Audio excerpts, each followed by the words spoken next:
Hello welcome नमस्कार, स्वागत है आपका। मैं हूं अभिषेक और आप देख रहे हैं या ऑनलाइन यूट्यूब पोर्टल। आज की वीडियो में हम बात करने वाले हैं दोस्तों विराम चिन्ह, जो आज वीडियो का आप लोगों का तीसरा दिन है।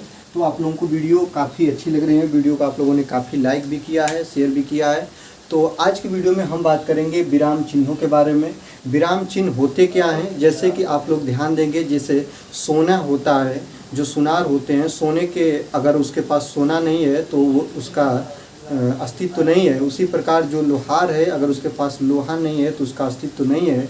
उसी प्रकार आप लोग देखेंगे दोस्तों विराम चिन्ह होते हैं। विराम चिन्हों के अनुपस्थिति में कोई भी शब्द या कोई भी लेख पूरी तरह से अच्छी नहीं होती है, शुद्ध नहीं होता है।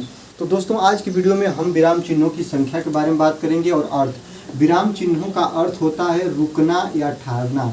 जब किसी वाक्य को आप लोग लिखेंगे दोस्तों या पढ़ेंगे, तो जब तक आप रुकेंगे नहीं, ठहरेंगे नहीं, ठहरना, जब आप लोग रुकेंगे नहीं या ठहरेंगे नहीं, तब तक उसकी जो अर्थ होगा वह क्लियर नहीं होगा। संख्या श्री कामता प्रसाद गुरु हैं, कामता प्रसाद एक गुरु हैं, कामता प्रसाद जो कि व्याकरण करता हैं। इनके अनुसार जो विराम चिन्हों की संख्या कितनी होती है दोस्तों, 20 होती है। सभी विराम चिन्हों को बारीकी से आप लोग देखेंगे और उससे पहले रिक्वेस्ट करेंगे कि चैनल पर नए हैं तो चैनल को सब्सक्राइब कर लीजिए, बेल आइकन को प्रेस करिए और वीडियो अच्छी लगे तो लाइक जरूर से करें, ठीक ना। तो देखेंगे विराम चिन्हों का अर्थ क्या होता है, रुकना या ठहरना। इनकी संख्या 20 होती है कामता प्रसाद के अनुसार।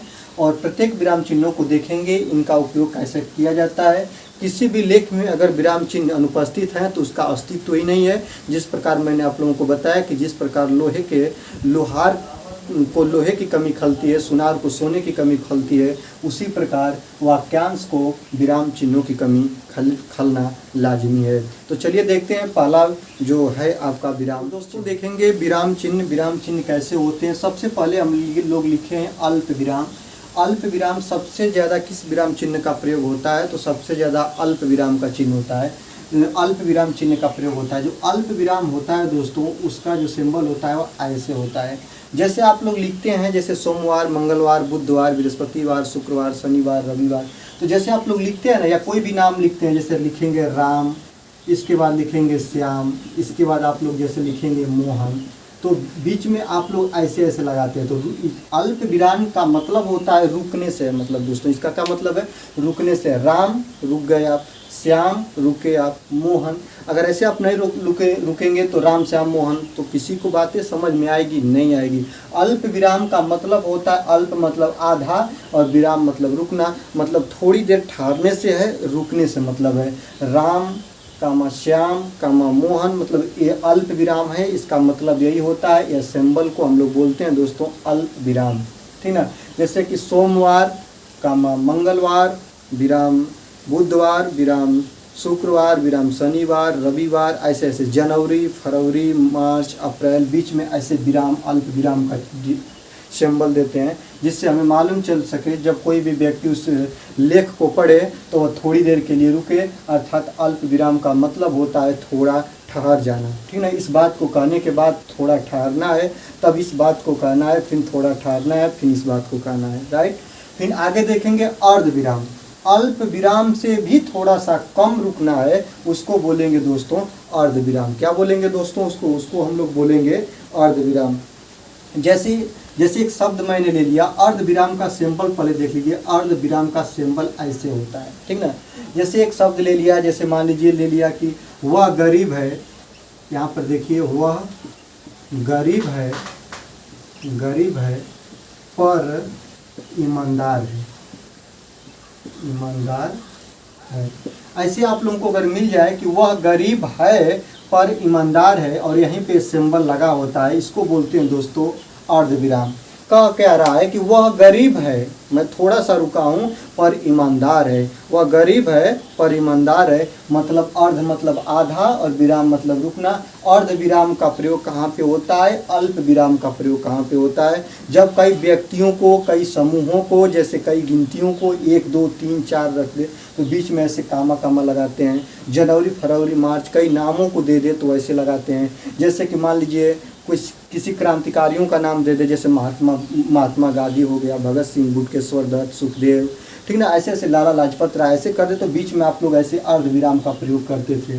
अर्ध विराम और अल्प विराम का उपयोग आप लोगों ने जान गया। वह गरीब है पर क्या है, ईमानदार है। आपको थोड़ा रुकना है तो यहाँ पे अर्ध विराम और यहाँ पे अल्प विराम। आशा है आप लोगों को समझ में आ गया होगा।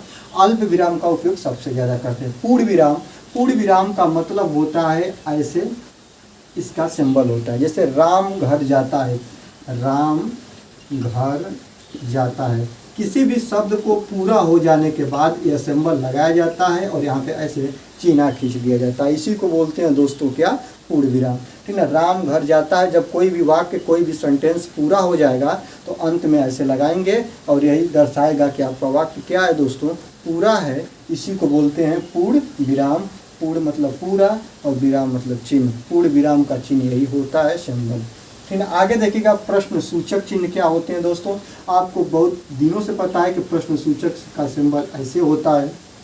होता क्या है, जब कहीं भी किसी से प्रश्न पूछा जाता हो, जैसे प्रश्न सूचक कुछ शब्द हैं, कब, कहाँ, क्यों, कैसे, ऐसे कह दे कि राम कब घर गया, राम क्यों घर गया, राम कैसे घर गया। ठीक ना, तो राम कहाँ गया। जब प्रश्न किसी से पूछा जाए तो उसके लास्ट में इस शब्द का प्रयोग करते हैं, जैसे कि राम कब घर गया। ऐसे पूछ दिया जाए कि राम कब घर गया, तो यहाँ पे आप लोग ऐसे प्रश्न सूचक शब्द लगाएंगे और यही प्रश्न पूछने का ये प्रश्न सूचक शब्द है। आगे देखिएगा दोस्तों, वीडियो थोड़ा लंबी हो रही है, जल्दी जल्दी बताने का प्रयास करेंगे। आश्चर्य सूचक शब्द या विस्मय सूचक शब्द किसे कहते हैं। कहीं भी आप लोग देखिएगा शोक हो जाए, घृणा हो जाए या कुछ अनहोनी जैसी घटना हो जाए, वहाँ पे हम लोग आश्चर्य सूचक या विस्मय सूचक शब्द का प्रयोग करते हैं और इसका सिंबल होता है दोस्तों ऐसे होता है। ठीक ना, इसका सिंबल क्या होता है, ऐसे होता है। इसी को बोलते हैं विस्मय सूचक शब्द। और जैसे एक शब्द है, कह दिया जाए वाह क्या बात है। ठीक है, यहाँ पे वाह क्या बात है, अगर ऐसे कह दे तो यहीं पे लगेगा और विस्मय सूचक वाह क्या बात है। ठीक ना, वह उसकी मृत्यु हो गई, जहाँ पे ऐसे कह दिया जाए, शोक की बात किया जाए, या ऐसे कह दिया जाए वह कितना अच्छा है। ठीक ना, ऐसी बात किया जाए जहाँ पे आश्चर्य होता हो किसी को। विस्मय सूचक वो शब्द यही होते हैं, आश्चर्य होता हो। ठीक ना, आश्चर्यचकित हो जाता हो, कोई बड़ी बात हो जाए तो वहाँ पे इस शब्द का प्रयोग करते हैं और विस्मय सूचक जैसे सिंबल इसका होता है। आगे देखिएगा कोष्टक। कोष्टक क्या होते हैं दोस्तों, इसका जो चिन्ह होगा वह ऐसे होगा, या तो ऐसे होगा या तो ऐसे होगा। ठीक ना, ये मंझला कोष्टक, बड़ा कोष्टक और एक छोटा कोष्टक। तो कोष्टक का प्रयोग कहाँ करते हैं, जैसे ऐसे कह दें जैसे कह दें कि ऐसे महात्मा गांधी। ठीक ना, चाहे ऐसे कह दें राष्ट्रपिता। तो राष्ट्रपिता किसे कहते हैं, महात्मा गांधी को। तो कोष्टक में आप लोग लिखेंगे महात्मा गांधी। ऐसे होगा कि नहीं, ऐसे आप लोग दिखाएंगे। ठीक ना, राष्ट्रपिता कोष्टक में महात्मा गांधी, ऐसे मतलब जो भी चीज़ें रहता है देखेंगे। यहाँ पे विवरण चिन्ह अगला पॉइंट है, विवरण चिन्ह। विवरण चिन्ह क्या होता है दोस्तों, जब आप विराम चिन्हों में देखेंगे तो विवरण चिन्ह का जो सिंबल होगा वह ऐसे रहता है, ऐसे रहता है। ठीक है, विवरण चिन्ह होता क्या है, जैसे आप लोग कोई हेडिंग लिखते हैं या कोई भी आप परिभाषा लिखते हैं, जैसे विवरण चिन्ह की परिभाषा लिखा जाए तो ऐसे घिस कर ऊपर ऐसे करके और ऐसे किया जाता है। इसी को विवरण चिन्ह किया जाता है। जैसे कि मान लीजिए आपको कुछ भी किसी भी चीज़ के बारे में आपको टिप्पणी करना हो, जैसे भारत के प्रधानमंत्री के बारे में, तो प्रधानमंत्री के बारे में जब आप टिप्पणी करेंगे, कोई भी हेडिंग मैंने लिख लिया और ऐसे आप लोग ऐसे करके जब ऐसे करते हैं, इसी को बोलते हैं दोस्तों विवरण चिन्ह। इसी सिंबल को क्या बोला जाता है, विवरण चिन्ह बोला जाता है। ये भी बात आप लोग ध्यान रखिएगा, यही होता है विवरण चिन्ह। आगे आप लोग जब देखेंगे ध्यान से, तो आगे आप लोगों को मिल जाएगा विवरण चिन्ह के बाद आप लोगों को होगा अवतरण चिन्ह। अवतरण चिन्ह क्या होता है, अवतरण चिन्ह में आप लोग अवतरण चिन्ह का जब अवतरण का चिन्ह आप लोग देखिएगा तो अवतरण चिन्ह आपको ऐसे मिलता है। ठीक है, जैसे कि मैं कह दूं कि कुछ ऐसा शब्द ले लिया जाए, जैसे कह दिया जाए कामायनी। ठीक है, कामायनी किसकी रचना है, तो कामायनी जयशंकर प्रसाद की रचना है, जयशंकर प्रसाद की रचना है। तो यहाँ पे जो कामायनी है दोस्तों, इसको अवतरण चिन्ह के अंतर्गत ऐसे रख लिया जाएगा। तो ऐसे मतलब यह एक मुख्य पॉइंट है, तो इसको अवतरण चिन्ह के अंदर रखेंगे। कामयानी जयशंकर प्रसाद की सुप्रसिद्ध रचनाएं या रचनाएं, तो इसको हम किसके अंतर्गत रखेंगे, अवतरण चिन्ह के अंतर्गत रखेंगे। आगे देखिए हंस पद किसे कहते हैं दोस्तों, और यहाँ पे अवतरण चिन्ह का सिंबल जो होता है वह ऐसे होता है, ध्यान रखिएगा। हंस पद का सिंबल क्या होता है, ऐसे होता है। हंस पद होता क्या है, यह बहुत इंपॉर्टेंट है, थोड़ा इसको ध्यान से देखिएगा। जब आप लोग इसको देखेंगे तो आपको पता चलेगा कि जो हंस पद होते हैं वह हंस पद में जब किसी भी शब्द को, वाक्य को, सेंटेंस को लिखा जाता है, जैसे लिखा जाए राम घर जाता है, मैं लिख रहा हूँ राम घर जाता है, लेकिन मैं लिख देता हूँ कि राम घर जाता है, लिख रहा हूँ, लेकिन गलती से मैं जब लिख रहा हूँ तो एक शब्द छूट गया, जो शब्द का नाम क्या है, घर। जब घर छूट गया तो यहाँ पे जगह नहीं है कि मैं लिख पाऊँ, तो क्या किया जाता है दोस्तों, नीचे ऐसे लगाकर ऊपर लिख दिया जाता है घर। तो इस सेंटेंस को हम लोग पढ़ते हैं कि राम घर जाता है। और हंस पद का अब मालूम चल चुका होगा आपको कि हंस पद का प्रयोग कहाँ पे किया जाता है। जब किसी सेंटेंस को लिखते समय, कोई भी सेंटेंस को लिखते समय जब कोई भी शब्द छूट जाता है, उस शब्द को पूर्ति करने के लिए उसके नीचे ऐसा सिंबल लगाकर उसके ऊपर उस शब्द को लिख देते हैं। इसी को बोलते हैं दोस्तों हंस पद। इस बात को ध्यान रखिएगा। तुल्यता का चिन्ह क्या होता है, तुल्यता का मतलब होता है दोस्तों तुलना, यही इसका सिंबल होता है, ठीक ना। तुलना का मतलब यही होता है जैसे दो व्यक्ति बराबर हैं, जैसे मैं एक सेंटेंस बोलूं कि राम के बराबर ही श्याम कमा लेता है, ठीक ना, राम के बराबर ही श्याम कमा लेता है। तो जब अर्निंग देखा जाएगा, दोनों की कमाई देखा जाएगा, तो राम का जब पैसा देखा जाएगा तो श्याम के कितना क्या होगा दोस्तों, बराबर होगा। इसी को तुलना देते हैं, ठीक ना। जैसे मान लीजिए पर्यायवाची शब्द ही कुछ होता है, जैसे मान लीजिए सूर्य हो गया, सूर्य, चाहे चंद्रमा हो गया, चाहे कुछ भी शब्द हो गए, जब उसके दो पर्यायवाची बराबर होते हैं, जैसे कि मान लीजिए सूर्य ही हो गया, चाहे चंद्रमा हो गया, ठीक ना। तो ऐसे में जब आप लोग उसके पर्यायवाची निकालते हैं तो एक तरफ उसको लिखते हैं, एक तरफ उसके पर्यायवाची को हम लोग क्या करते हैं दोस्तों, लिख लेते हैं। आगे देखिएगा, अगला चिन्ह है दोस्तों लाघव चिन्ह। लाघव चिन्ह क्या होता है दोस्तों, लाघव चिन्ह का जो सिंबल होता है वह डाट होता है। जैसे आप लोग देखते हैं कहीं पे लिखा होता है ऐसे डॉक्टर, ऐसे लिखा होता है डॉक्टर, और कहीं पे दोस्तों ऐसे लिखकर यहाँ पे ऐसे लगा दिया जाता है। इसी चिन्ह को बोला जाता है दोस्तों क्या, लाघव चिन्ह। जैसे मान लीजिए यहाँ पे मैं लिखा हूँ दोस्तों, यहाँ पर देखिए, यहाँ पे मैं क्या लिख रहा हूँ, उत्तर प्रदेश। क्या लिखा हूँ दोस्तों, उत्तर प्रदेश। और यहीं पे ऊ बनाकर 0 और यहाँ पे प्र बनाकर 0, इसको भी क्या पढ़ेंगे दोस्तों, उत्तर प्रदेश पढ़ेंगे। जैसे कि मान लीजिए यहाँ पे मैंने लिख दिया मध्य प्रदेश,